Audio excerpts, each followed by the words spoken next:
Ni'n gwybod fod y gair addysgeg yn air y gall bod yn ofnus. So felly glir o beth yw addysgeg, dyma'r dull yn ni'n defnyddio wrth ddysgu plant. Efallai bod hyn yn digwydd yn naturiol oherwydd rydyn ni'n oedolion sy'n galluogi, oherwydd rydyn ni'n creu amgylcheddau effeithiol ac oherwydd rydyn ni'n rhoi profiadau cyffrous. Felly er enghraifft, os pe bai gan leoliad addysgeg araf, byddent yn rhoi llawer o amser di-rwysir i plant i ymgolli neu chwarae gan gymryd amser trwy amser bwyd i cael y sgyrsiau o amgylch y bwyd, bod pwrpas mynd am dro yn cyfle i blant edmygu blodau ar amgylchedd y natur ac yn y blaen, nid yn union i gyrraedd pwynt A i B. So mae'n cwricwlwm ni yn annog addysgeg sy'n canolbwyntio ar y plentyn, lle mae'r plentyn, lle mae chwarae a dysgu chwaraeus yn hanfodol ar gyfer dysgu a datblygu. Mae chwarae yw y gwaith caled i blant, a dyma lle mae plentyn yn dysgu am yr anawsterau neu'r heriau sy'n gallu eich wynebu, a sut i beidio cynhyrfia, sut i datrys rhain yn annibynnol. Mae gwreiddiau'r cwricwlwm ar gyfer lleoliadau Meithrin a ariennir nas cynhelir mewn addysgeg effeithiol sy'n canolbwyntio ar y plentyn. Mae ein hymgylchedd yn hanfodol i ddarparu cyfleoedd dysgu cyson ar gyfer chwarae a dysgu sy'n seiliedig ar chwarae. Cymaint o gyfle a phosibl i blant fod yn y tu allan, y modd datblygu cymaint o gysyniadau gwahanol yn y tu allan, felly gwnewch y defnydd gorau o'r tu allan. Hyd yn oed os nad oes gennych eich lleoliad ardal tu allan, gallwch defnyddio'r parc lleol, y traeth ac ati. Rowch cymaint o gyfleoedd i ddysgu dilys a phwrpasol. Hynny yw, profiadau bywyd go iawn, fel y gall plant wneud y cysylltiadau a chymhwyso ei wybodaeth a'i sgiliau i'r byd go iawn. Mae angen cymaint o gyfleoedd a phosibl ar blant hefyd i ddatblygu eu llythrennedd corfforol a'i hagweddau da tuag at symud. Ceisio darparu digon o gyfleoedd i blant cymryd rhan mewn chwarae ryffa tymbl er enghraifft, chwarae risg ac archwilio'r byd o wahanol lefelau. Bydd yr rhain i gyd yn ysgogi i plant i symud mwy.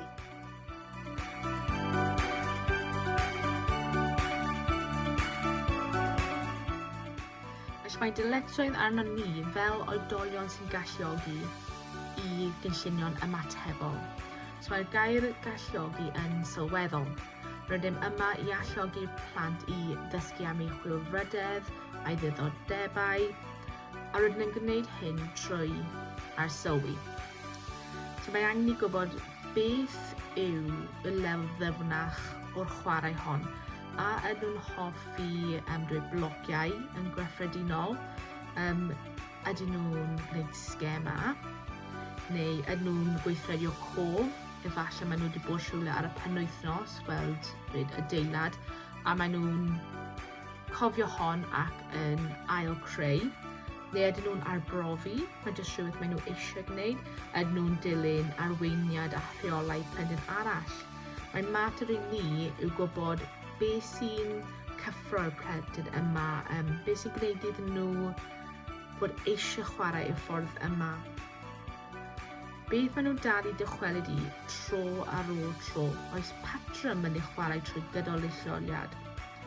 Pan allan ar sylwi yn dda, ac ateb y holl gwestiynau hyn, ynghylch pam, a gallwn wedyn ymateb mewn ffordd sy'n mynd i wella eu profiadau, bydd wedyn yn arwain at gynnydd yna rydym yn cynllunio yn ymatebol.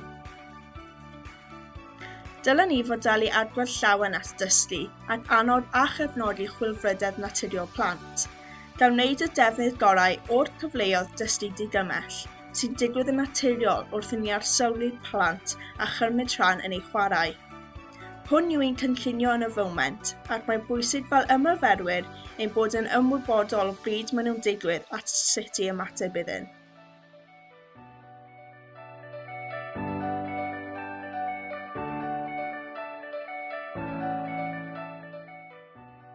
Cynefin yw'r lle rydym yn teimlo bod ni'n perthyn, ble mae pethau o'n gwmpas yn gyfarwydd ac yn galonogol. Mae llawer o'n cylchoedd Meithrin yn wych am ddatblygu'r ymdeiliad o gynefin yn ei lleoliadau. Gall cynefin edrych yn wahanol ym mhob lleoliad. Bydd elfennau y fydd yn edrych yr un fath, a rai elfennau yn edrych yn wahanol yn dibynnu ar ei lleoliad. Mae cynefin wedi gysylltu'n agos ar llwybr datblygu perthyn ac ymgorffori diwylliant Cymreig. Dychmygwch flanced tapestri Cymreig.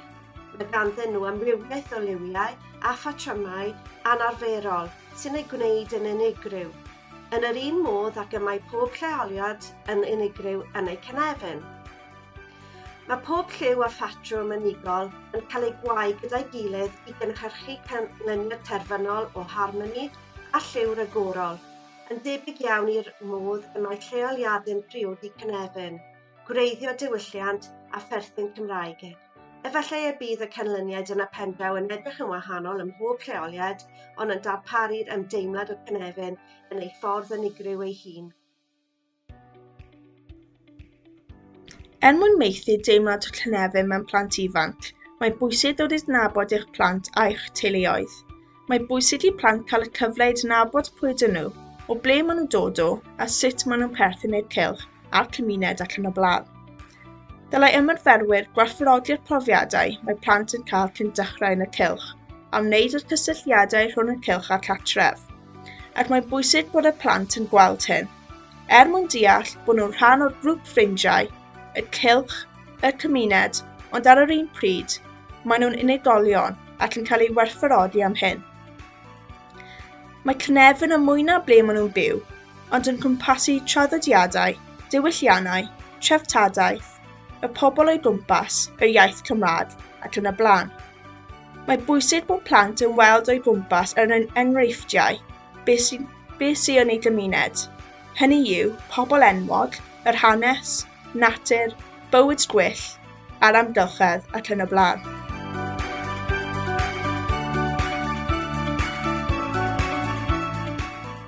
Wrth myfyrio ar hyn ydych yn wneud fel ymarferwr, byddwch yn ddehongli beth sy'n gweithio a beth sydd ddim yn gweithio.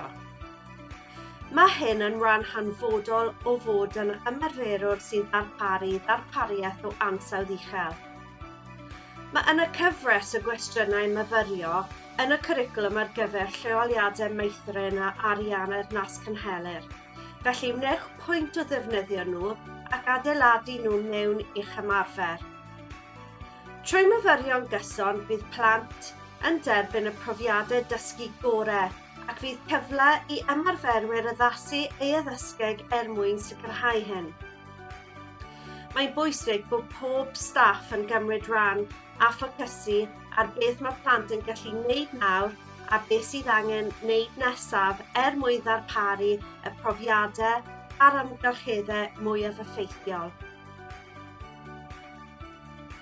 Felly mae myfyrio yn hynod o bwysig i cynnydd ein hunan, ein tîm a'n lleoliad. Rhaid i ni myfyrio sawl gwaith y dydd. Myfyriwch pob tro rydych yn ryngweithio efo plant, a aeth y ryngweithio hwnnw'n dda, a allwn fod wedi dweud rhywbeth a roddodd mwy o cyfle i'r plant cyfrannu at y sgwrs. A nes i newid y pwnc, a nes i ofyn gormod o cwestiynau, a nes i rando'n digon. Ydych wedi rando i ymateb, neu ydych wedi rando i deall. Ambell waith mae oedolion yn rhy gyflym i siarad, i llymu bwlch, yn lle jyst eistedd nôl a gwrando. A nes i ddangos bod gen i diddordeb mewn beth roedd y plant yn dweud trwy iaith fy ngorff. A oedd angen i ganu mewn ar y pwynt hwnnw. Ydw i wedi ychwanegu rhywbeth o werth. Mae rhain i gyd yn gwestiynau y dylen fod neu gofyn ein hunain os ydyn am gwella ein ryngweithio gyda plant. Fel tîm, mae angen i fod yn myfyrio ar ein hymgylchedd, yw'r addas i'r diben a yw'r plant yn cael eu herio, a ydyn nhw'n gallu cymryd risg, ydyn nhw'n gallu bod yn annibynnol, ydy'r plant yn ymgolli yn eu chwarae. Ac wrth gwrs wedyn myfyrio ar gwahanol adegau o dydd. So efallai amser pryd o fwyd. Sut aeth o amser bwyd? Oedd cyfle i roi mwy o annibyniaeth i plant. Oedd y plant wedi cael digon o ddewis? Oedd y plant eisiau dod draw am bwyd yr amser yma? Oedd amser y pryd o bwyd wedi ymharu â chwarae werthfawr? Efallai mae'n rhywbeth na gallwn ni newid, ond mae'n wastad werth gofyn y cwestiynau i chi, eich hunain a'ch eich tîm. Peidiwch mynd yn sownd yn gwneud yr un pethau, achos dyna sut mae wastad wedi bod. Mae'n wastad lle i gwella, a paid bod ofyn trio newydd neu wahanol.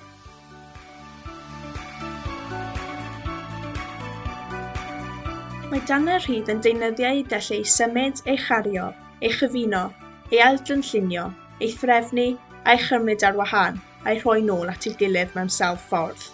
Gall darnau rhydd fod yn rhywbeth nad yw gwasanaethu un diben unigol, neu chynnwys set benodol o gyfarwyddiadau. Enghreifftiau o darnau rhydd yw cerrig, cregyn, mwd, ffyn, pom-poms, corcs, blodau, mes, cnau ac yn y blaen. Mae gan darnau rhydd posibiliadau ddiddiwedd. Wrth ychwanegu amrywiaeth o ddarnau rhydd naturiol ac o waith dyn ar draws y lleoliad, mae'n rhoi cyfleoedd i blant datblygu yn holistaidd. Mae hyn yn olygu nid jyst datblygiadau academaidd, ond hefyd ffocysu ar dwf cyffredinol, sef lles, cymdeithasu, corfforol ac yn y blaen. Mae darnau rhydd yn defnyddio iawn wrth gefnogi sgemau plant. Wrth ddarganfod sgemau plant, gallen ychwanegu darnau rhydd i'r amgylchedd fydd yn cefnogi rhain, enghraifft symud darnau rhydd o un man i'r llall. Wrth ychwanegu darnau rhydd mawr fel cratiau, thaias, pren, pibennau ac yn y blaen, gall plant gweithio gyda'i gilydd i adeiladu castell, tref, zoo, dens ac yn y blaen. Enghraifft, trwy wneud rhywbeth fel hyn, mae plant yn datblygu'n corfforol, bydd angen iddo defnyddio grwpiau cehyrau mawr a bach, datblygu sgiliau moto man a manwl, datblygu sgiliau datrys broblem, cymdeithasu a chyfathrebu. Mae darnau rhydd yn ffordd effeithiol a rad ac mae'r cyfleoedd dysgu yn ddiddiwedd.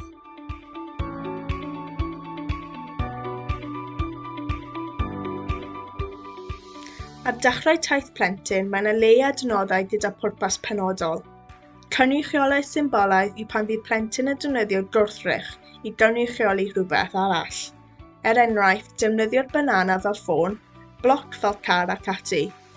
Mae angen i ni ystyried plant profiadau bywyd go iawn, a sut y gallwn defnyddio ei amgylchedd ac adnoddau i gefnogi ac adlewyrchu hyn. Mae angen i'r canran cartref edrych fel fersiwn llai o'r hyn y gallent ei weld gartref, gyda'r offer llai, dodrefn ac ati. Bydden nhw'n dechrau cynrychioli yn ei drama ar hyn maen nhw'n gweld oedolion ei gwneud yn y tŷ. Enghraifft, defnyddio tegell i wneud paned o de, neu gallent olchi llestri yn y sinc ac ati. Efallent y byddent yn mynd ymlaen i defnyddio eitemau haniaethiol i cynrychioli bwyd fel darnau rhydd. Gynrychioli symbolaeth yn datblygu dros amser. Enghraifft, gall plentyn chwarae gyda dol i dechrau, a pheidio ei weld fel unrhyw beth heblaw dol. Gall hyn datblygu i'r plentyn defnyddio dol i gynrychioli babi a nhw i'r rhiant. Mae hyn yn ei dron trosglwyddo i fyd bach lle gallent defnyddio ffigurau bychan sy'n edrych fel pobl i gynrychioli eu hunan a phobl o'i gwmpas, a efallai datblygu i mewn iddynt gan defnyddio ffigurau pren mwy haniaethol. Fel ymarferwyr, mae angen i ni fod yn ymwybodol o'r adnoddau a ddarparon a thrwyn ar sylwi gofalus byddwn yn gweld sut mae plant yn datblygu gyda'i defnydd o gynrychiolaeth symbolaidd. Mae angen i ni ganiatáu amser a hyblygrwydd i blant ymweld ac ail ymweld ar eitemau hyn, a chwarae ar eu pennau hunan a chydig eraill i datblygu'r sgil hon. Gwelwn cynrychiolaeth symbolaidd yn gwmpas bob dydd, megis arwyddion toiled, arwyddion ffyrdd, baneri ac ati. Mae cynrychiolaeth symbolaidd yn bwysig ar gyfer dysgu plant yn y dyfodol ac mae wrth wraidd caffael iaith plant a gysyniadau mathemategol a llawer mwy.